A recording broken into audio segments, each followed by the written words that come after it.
Greetings, everyone. It's Michael McGregor with Wyco Resiliency.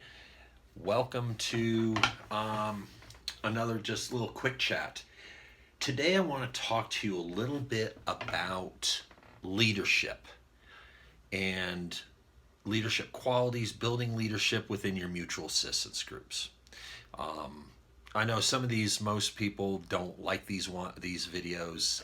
It seems like right now the biggest trend is anything with a ham radio is going to get a lot of clicks. That's cool. I'm not going to go into the stupid shit of adding, let's show a picture of a handgun. And this is my favorite 9mm polymer style handgun. Or this is my great, AR-15 5.56 gun. Okay. Pastor Joe Fox said something incredibly enlightening when it comes down to, the overexcitement of, gotta have my guns, gotta have my guns. You're gonna be eating a lot more often in a shit hits the fan scenario than shooting people. And honestly, if you are shooting people more than you're eating, you are in the wrong area and you need to relocate. Your operational plan sucks. Think about that. I get it. Guns are cool. Stop wasting your money on them. So right there. So why don't we end there? And whoop, there goes half of you just turning off this video. Oh, it's not going to be about guns. No, it's not. It's going to be about leadership. And one thing to think about when setting up your mutual assistance groups or working even within your mutual assistance groups is the four quarters concept. And with that, you could think about 4 quarters equals $1. So does 100 pennies. If I throw 100 pennies into my pocket to have that dollar, that's going to weigh me down. It's the same price, it's the same amount, but all that extra weight as opposed to having 4 quarters. And the key to that is with leadership and within my group, I would rather have 4 quarters than 100 pennies, plain and simple.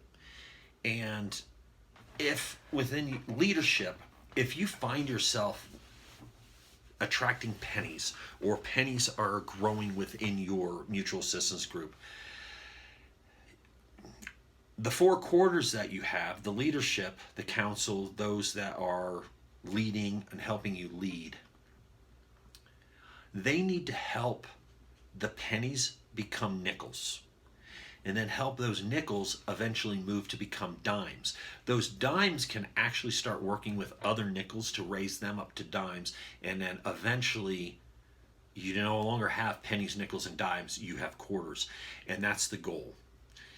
If someone is just dead weight, you have to make a hard decision of maybe letting them go. And I know a lot of people, for some reason, always falls into this category. Well, John, he doesn't do much. He's got a bad back.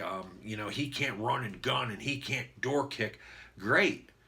Can he snap beans? Can he work comms? Can he work a pair of binoculars and comms? Guess what? He has use in the group. So stop with this. If it's not a door kicker, guess what? Most likely you're not a door kicker either. Okay? Call of Duty doesn't count. I know. Oh, you're hurt. So it's important for leadership to inspire and bring those around them up. Okay? And you're like, oh, you're just calling them pennies. I'm like, well, you're right. This is not, a huggy-feely situation. Sometimes brutal truth is painful. One thing that I find myself, I don't know everything. I don't pretend I know. I'm not fucking Google. Plain and simple. I'm not. I don't know everything. There's a lot of people in this world I've run into that obviously they need to change their name to Google because they know everything. Their proper leadership is knowing when to shut up and listen. One example, it's kind of funny within the mutual assistance group. Sometimes it seems like, how did one person put it? He goes, well, whether you like it or not, you're kind of the de facto leader. Okay, I really don't want that, but I guess that's been bestowed upon me. That's cool. But on this trip, we had an individual that has done a lot of backcountry camping, a lot of, not necessarily bushcraft, but camping skills. I know my bushcraft skills. I'm not a schlub. I can make it through the woods. In this situation, honestly, STFU, I shut up and I let him take complete lead of that situation. Number one, it was very enlightening, and it was a weight off my shoulders. I enjoyed it, that I didn't have to come up with answers or concepts to anything. It was thoroughly enjoyable. And a good leader or someone in a leadership position knows when to STFU. They do, and let someone else. Within our mag, we have 2 individuals that are very highly skilled with comms. I know my comms. I know how to program the Baofeng. I know how to program my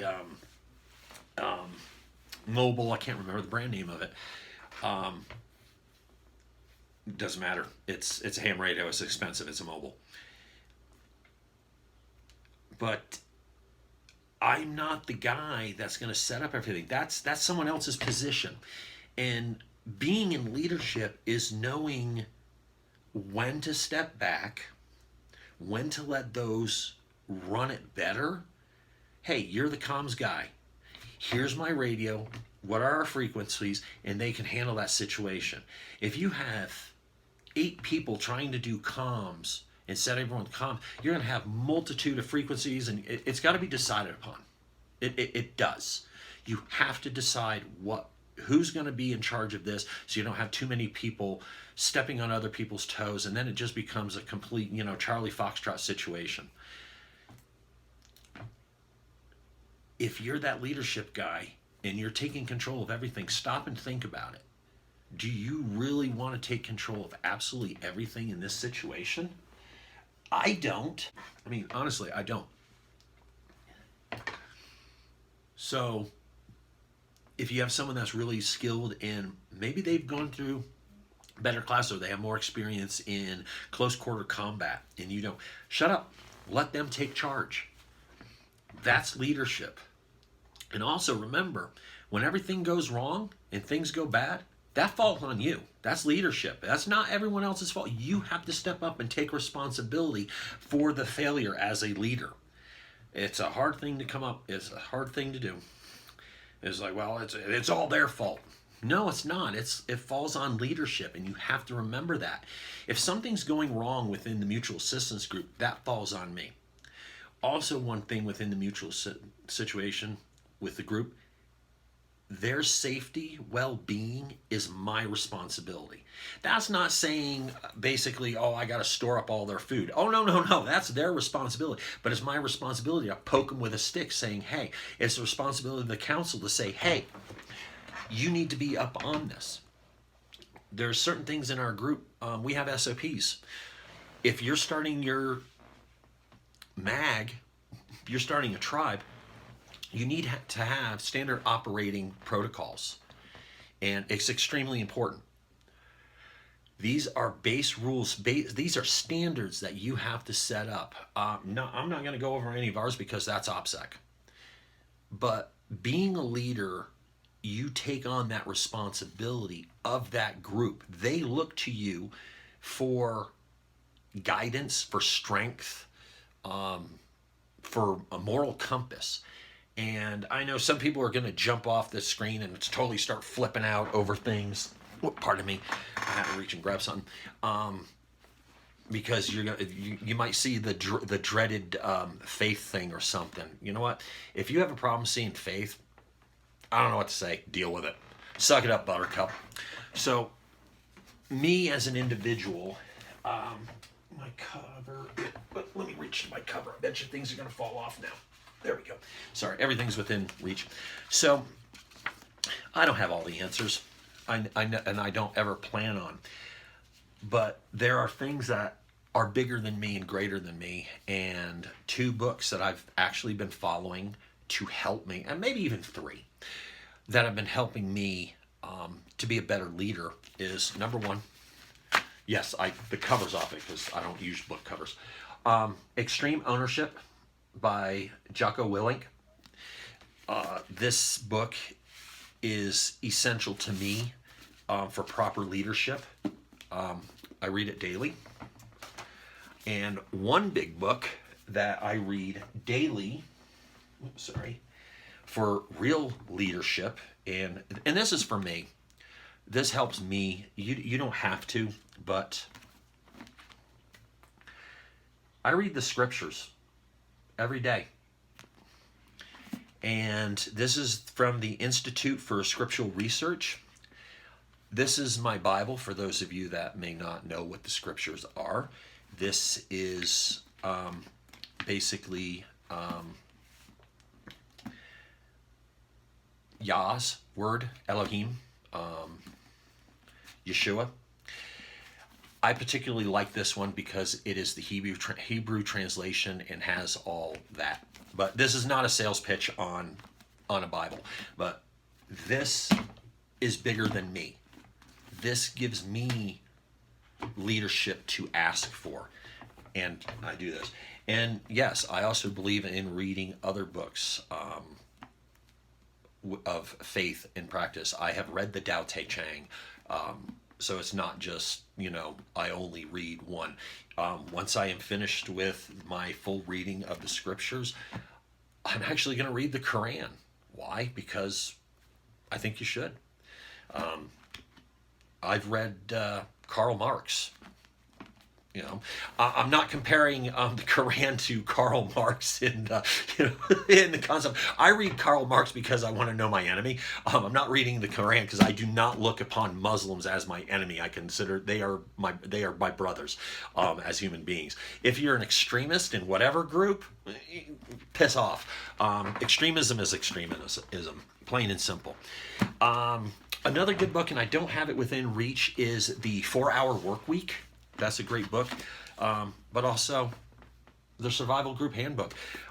This was one of my first ones for setting up a mag. I'm sorry, I'll hold this one up a little bit. This was my first one for how to help on building up a mutual assistance group, a mag. And this is by Charlie Hogwood. Charlie Hogwood.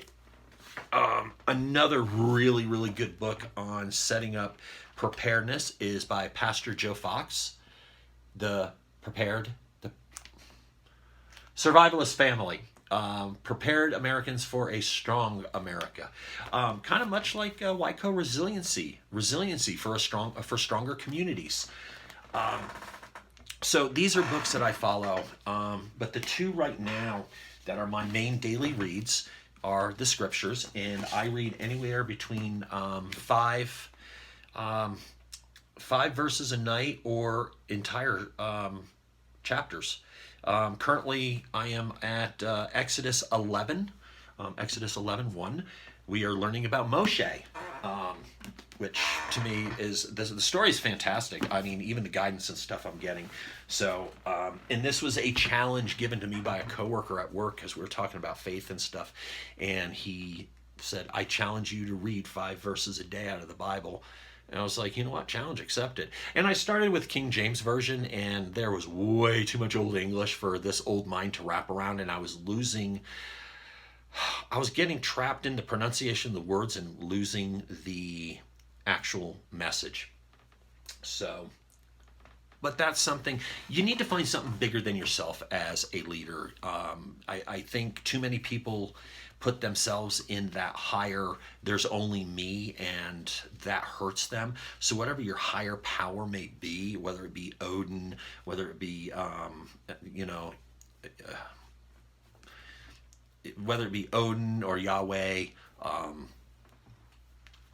Allah, I'm trying to think of all the different names. I'm sorry, I just don't know, like the pagan gods and stuff like that. Zeus, whatever is higher than you, that gives you guidance and something for you to answer to, use that for your leadership. There's just, you can't do it all yourself. And I don't. I personally have an issue with a mutual assistance group that they have only one leader. It's everything I say. Uh, I like having councils personally, and that's the mutual assistance group that I'm a part of. There is a council, a leadership council, so it's not just one person. Because honestly, I don't think any of us want to deal with all the problems all at once. That's just, it's a pain in the ass. And with a council, you don't get, I guess the term would be groupthink. One of the rules we have with our council is with leadership, one person has to be the voice of reason and has to say, hey, wait a second, what if this? I got the idea from what was that movie? World War Z. That when he went into Israel, the 11th man concept, it was his job to propose the most radical idea when they all thought it was this. And I think that's extremely important within a leadership role, because groupthink is an extremely dangerous thing. You have to have a level head. You have to have a level mind. Or bad things can happen, bad decisions. So with that leadership, people will look to you. People will look to the council. And even the council has to look after each other. So keep that in mind when building up your mutual assistance group. Keep those things in mind with leadership. And hopefully your mutual assistance, your tribe, you'll get that to grow and build. And keep this in mind too. This is a little bit off of leadership. You might want to bring in Charlie. Charlie's a great guy. Oh, I've known Charlie for 10 years. And hey, Charlie, I want you to be in. He's like, no, don't take it personally. Don't. You can't. Charlie has other plans. He does. Just because he doesn't want to be a part of your tribe doesn't mean you're doing something wrong. Your tribe will find you when you least expect it. And I mean, it doesn't say don't invite them, but invite them. And you may get what we call the 3-monthers, the tourists, those that, I want to be a part and I'm part of the mag, but they do nothing. They don't show up. They do nothing. Fine. You could either kick them out or leave them, or help guide them. They will eventually make a decision whether they are fully vested or not. And that's one of the key things that we need to think about when dealing with people. Do you want to kick people out for just because they're not fully participating? But you can also put that into your SOPs. Hey, once a year you must attend an event. At least once a year, you must attend an event. If you don't at least do that, you're really not a part of this. You're a tourist. You're wasting our time. You're a part of one of the ABC groups, and you're just spying on us. Ooh, boogie, boogie. Sorry, just kidding. I've actually heard people freak out that you can't listen to that person. This person's not. He's part of the ABC groups. They're going to get. Calm down. Okay? Calm down. Got news for you. They're not coming for you. They don't care about you. Unless you're doing something stupid like some of these militia groups and stuff like that. And I don't want that. That's a rabbit hole I don't want to get into. There are good militia groups out there, but a lot of them, they don't even have the logistics to do anything. They don't. It's just a bunch of fat, overweight guys pretending that they're still in the military or want to be military guys. Sorry, militias, but, get your shit together and maybe you could do something. But with that, I am done for tonight with this video. I do have another one I'm going to film later that's totally different from leadership.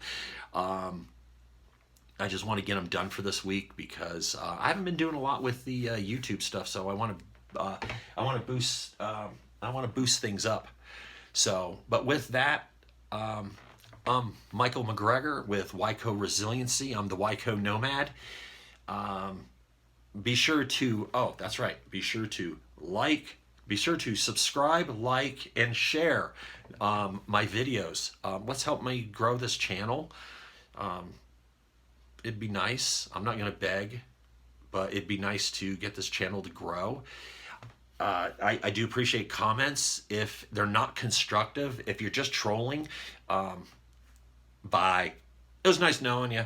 I'm not going to deal with trolls. I don't deal with that anymore. But with that, I'm out. Watch your six. Till next time, peace.